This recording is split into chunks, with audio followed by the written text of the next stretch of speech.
My name is Jay Molly, and I'll be comparing the navigation chart with the Stadia 2. In order to maintain connection between the islands, Marshall Islanders built seafaring canoes. These canoes were both slick and maneuverable. With this came the creation of navigation charts.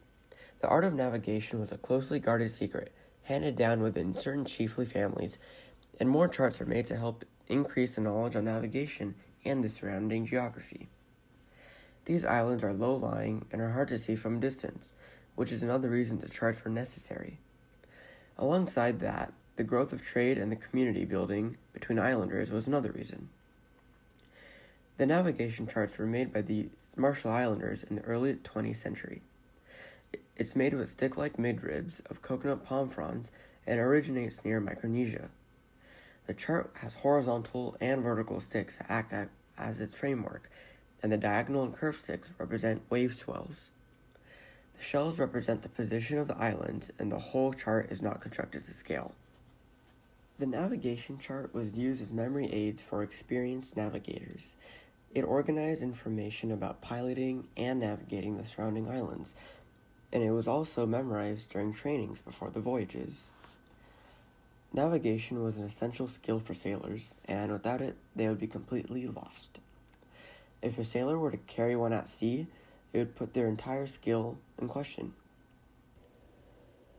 This specific navigation chart is called Revelib, which covers a large chunk of the Marshall Islands, where other charts normally cover smaller areas. It represents two integral islands that form the Marshall Islands, but primarily records features of the sea. The islands alter the orientation of the waves that strike them, creating a characteristic swell pattern which can be seen by the bending of the sticks. Marshallese navigation was largely based on the detection and interpretation of the patterns of ocean swells, which the curvature represents. Now, on the other hand, we have Julie Mehretu, who overlays architectural plans, diagrams, and maps of the urban environment with abstract forms and personal notations in her monumental paintings, murals, and works on paper. Mehretu made Stadia 2 in 2004, which involved ink and acrylic on canvas, and was created in New York City. The Stadia 2 has black lines that creates a centrifugal structure. Mehretu utilized layers and layers of drawing, and then applied great amounts of paint, resulting in abstract shapes on top of one another, which then creates the illusion of depth and movement. The Stadia 2 has lines that curve and bend unlike the lines in the navigation chart, as well as the employment of different shapes that depict different ideas, such as flags. Mehretu creates her art in New York City, where stadiums are becoming increasingly critical spaces throughout the late 20th and early 21st century. They are sadly a prime location for terrorist attacks due to the high concentration of people they hold, but they are also a home for grand events such as the Olympics, religious gatherings, political rallies, or even concerts. The Stadia 2 is meant to portray the chaos of the modern world. It invokes our experiences of being in a busy, chaotic space by capturing the speed, energy, and chaos of a globalized, hectic world. It shows globalization through its depiction of corporate logos, consumerism, religious symbols, and national identities. The larger circles, triangles, blocks, and parallelograms that float across the upper register could comprise of designs of nearly any country's national flag. For example, the cluster of red and blue stripes located along the top right edge of the canvas could potentially be the American flag. However, at the same time, it doesn't necessarily make a perfect match. The Stadia 2 literally refers to arenas and stadiums. So in other words, it's talking about locations where national identities, power, commerce, sports, and conflicts might merge. The winding of lines should remind the viewer of the circular spaces of sports arenas and amphitheaters. The other geometric shapes, such as the rectangles or circles, depict consumerism through corporate logos. Mehretu is intentional in drawing analogies between these forms and the propagandistic ways in which they are often used.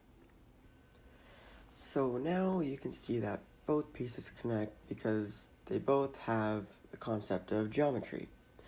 Both arts have lines that bend and curve, and these lines are the backbones in each piece. The lines in the navigation chart are critical in depicting the waves and islands for sailors, and the lines in the stadia too demonstrate the main focus of the work, circular stadiums and arenas. Interestingly enough, both works come from different time periods in very different parts of the world. The chart originates from the Marshall Islands, which is between the Philippines and Hawaii, and Stadia 2 is just from New York City. So, if you weren't paying attention or I just slur so badly you couldn't understand, here's what you want to take from this video. The navigation chart is made up by the Marshallese people and is a map made of literal sticks that show only skilled sailors where the islands and waves are. It is privileged information handed down between families and ultimately led to the development of society and commerce between the Marshallese people, since it enables the islanders to travel from one island to the other. The Stadia 2 is made by Mehretu. She uses ink and acrylic on canvas and tries to portray the chaos of the modern world. She does this by depicting national identities, consumerism, and religion in places such as the stadium.